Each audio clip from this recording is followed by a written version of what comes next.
दोस्तों, जय अलखतणी, जय अलखतणी, जय अलखतणी। दोस्तों, आज હું જે વાત કરવા જઈ રહ્યો છું એ હું કોઈનો વિરોધ નથી કરવા માંગતો યા તો કોઈનું અપમાન કરવા નથી માંગતો, પણ જે સત્ય અને હકીકત છે એ રજૂ કરવા જઈ રહ્યો છું. આપ દરેક શ્રોતાજનો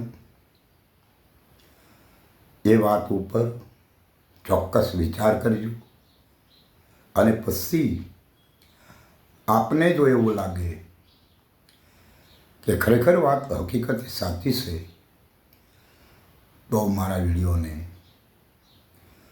લાઈક આપી અને શેર કરવું, અને મારી ચેનલ ઉપર જો કોઈ નવા હોય તો સબસ્ક્રાઈબ કરે, કારણ કે મારા નવા વિડીયો આપની સ્ક્રીન પર આવી જાય. દોસ્તો, ચાલો આપણે વાત કરીએ મહાપુરુષોની કે કોણ મહાપુરુષોએ ક્રાંતિકારી વિચારો રજૂ કર્યા છે અને કોણ મહાપુરુષોએ પોતાની શ્રેષ્ઠતા આગળ કરવા માટેના કાર્ય કર્યા છે. તો આજ આપણે એવા 3 મહાપુરુષોની વાત કરવી છે કે જેના નામનો આજ સમાજમાં ડંકો વાગી રહ્યો છે, જેના નામનો આજ સમાજમાં જય જયકાર થઈ રહ્યો છે. એવા મહાપુરુષો કે જેના પાછળ સમાજ એટલી બધી ભાવ વિભોર છે, જેને ખબર છે એ મહાપુરુષોને બહોત બિરદાવે છે. અને એમાં હું એવું કહેવા માંગી રહ્યો છું ને દરેકને એવું હોય, મારી એકની વાત નહીં, કે જે મહાપુરુષોએ પોતાના ક્રાંતિકારી વિચારો આપણી સમક્ષ રાખ્યા હોય અને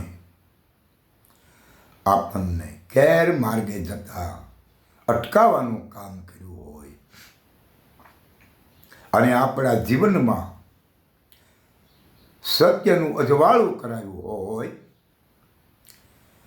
એવા મહાપુરુષોને કોટી કોટી નમન.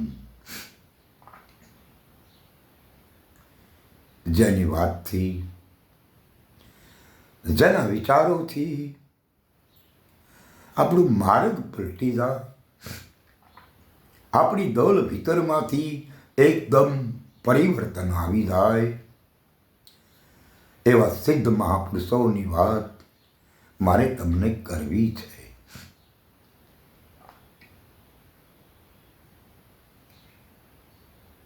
એક જ ગુરુ, એક જ વાત, એક જ ગુરુ મંત્ર,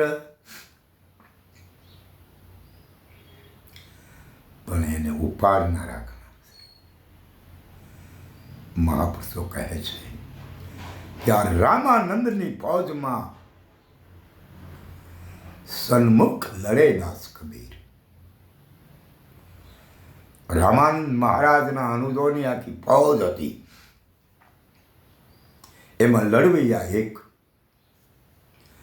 સાહેબ કબીર હતા. કબીર સાહેબને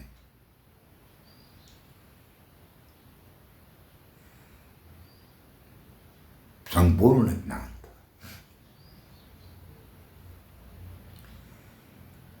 જેને રામાનંદ મહારાજના પાસેથી હું કોણ અને હારી કેમ, શિવ અને જીવની એકતા મેળવી,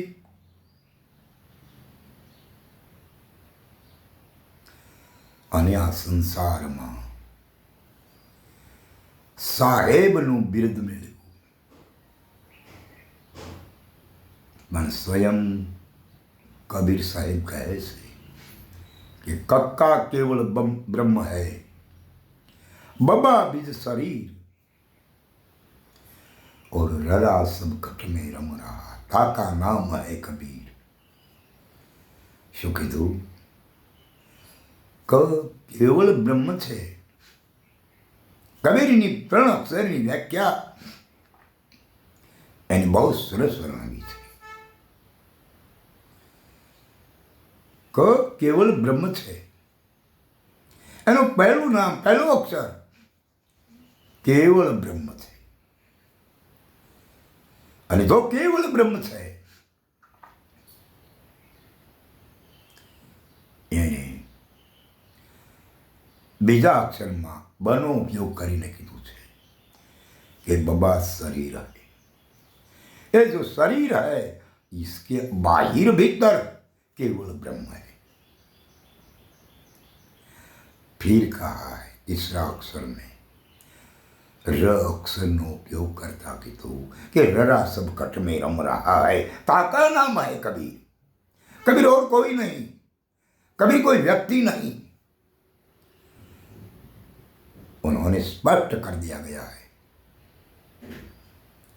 कबीर सभी घटों में है. और इस महापुरुष ने પોતાની છબી સાહેબ નામ से પ્રગટ કરી, જેને લોકો સાહેબ નામથી ઓળખે છે. બીજું નામ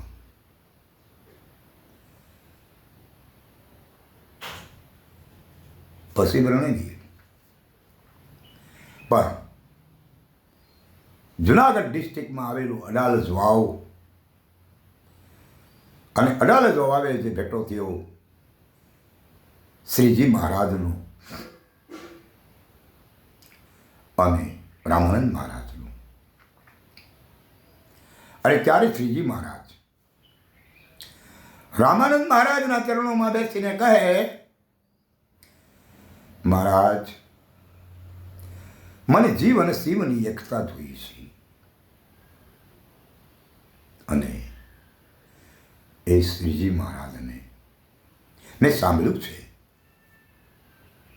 કે રામાનંદ મહારાજે જીવ અને શિવની એકતા કરી બતાવી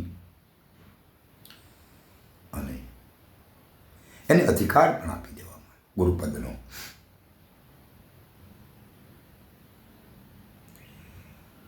ત્યારે શ્રીજી મહારાજ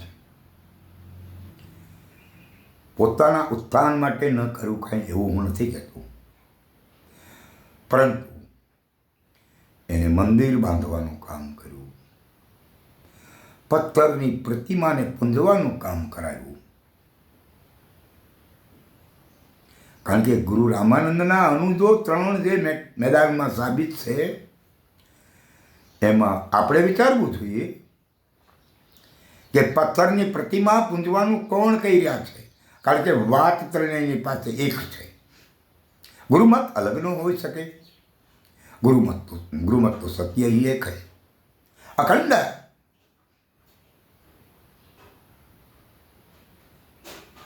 आज રામાનંદ મહારાજના અનુજ શ્રીજી મહારાજ,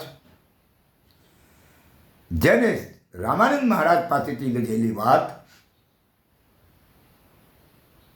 આ સમાજના પ્રિયજનોને, ભાવિક ભક્તજનોને આપવાના જગ્યાએ મંદિરોનું બાંધકામ કરી લાખો કરોડો રૂપિયાના ખર્ચે મોટા મંદિરો બંધાવવામાં આવે અને ત્યાં શ્રીજી મહારાજની જે વાત છે ને એને કોઈ વચ્ચે લાવતા નથી. એનું મોટું દુઃખ છે. આ સમાજ, આ પ્રેમી ભક્તજનો જેની પાછળ લાખો કરોડો અજબોનો ખર્ચ કરતા હોય અને સ્વયં શ્રીજી મહારાજનું જે અનુભવ સિદ્ધ વાક્યો એ એના ભક્તો સુધી પહોંચે નહીં તો એ બરાબરનું કહેવાય. માટે દરેક પ્રેમીજનોએ જાગવાની જરૂર છે અને अपने अपने गुरु महाराज से पूछना जरूरी है.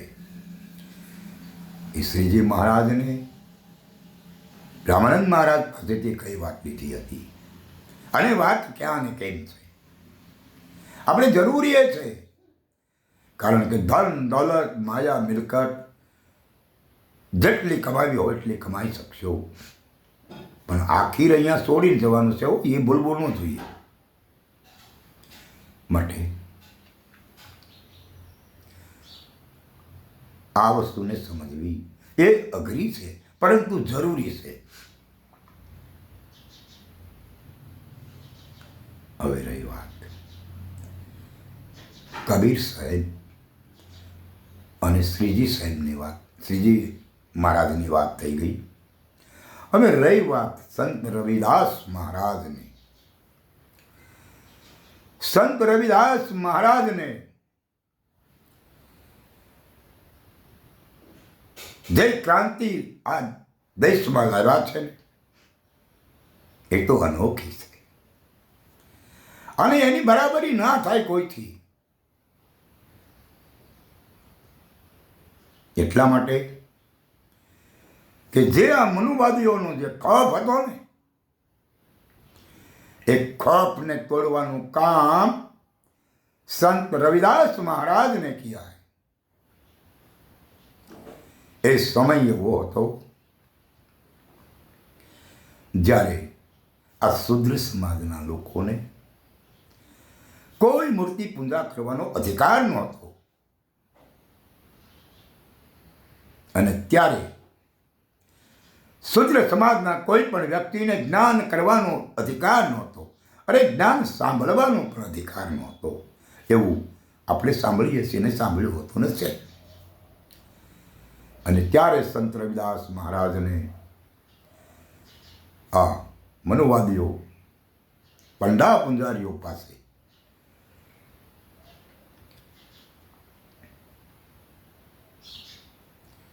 મૂર્તિ પૂજાનો અધિકાર છીનવી લીધો હતો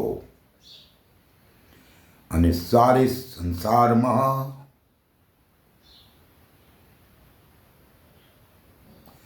શુદ્ર સમાજને સંત રવિદાસ મહારાજને મૂર્તિ પૂજાનો અધિકાર અપાયો. આ એની ક્રાંતિ છે. આ એના ક્રાંતિકારી વિચારો અને એનું કામ છે, એનું કાર્ય છે. આજ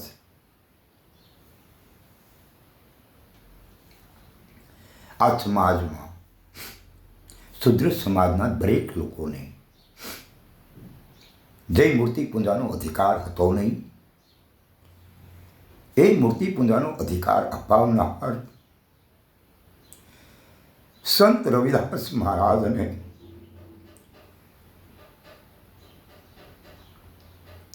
અપનાવવાની જગ્યાએ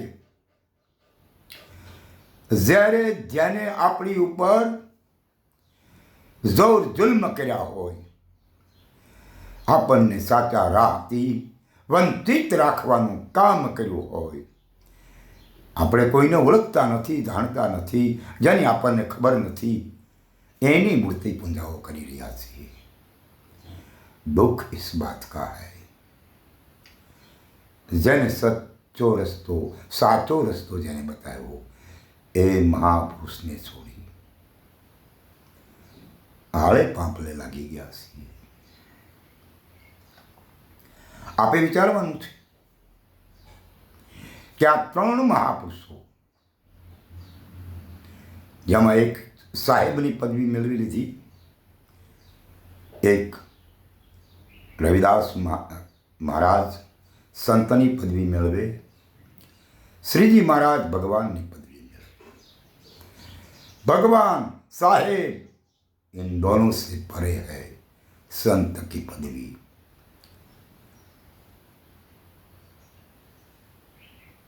कारण साहेब बनी जवाय, भगवान बनी जवाय। કારણ કે ઉપરથી કોઈ ભગવાન બની કે સાહેબ બની નહીં આવતા, અહીંયા જ છે. પણ કોઈ વાણી એવી નથી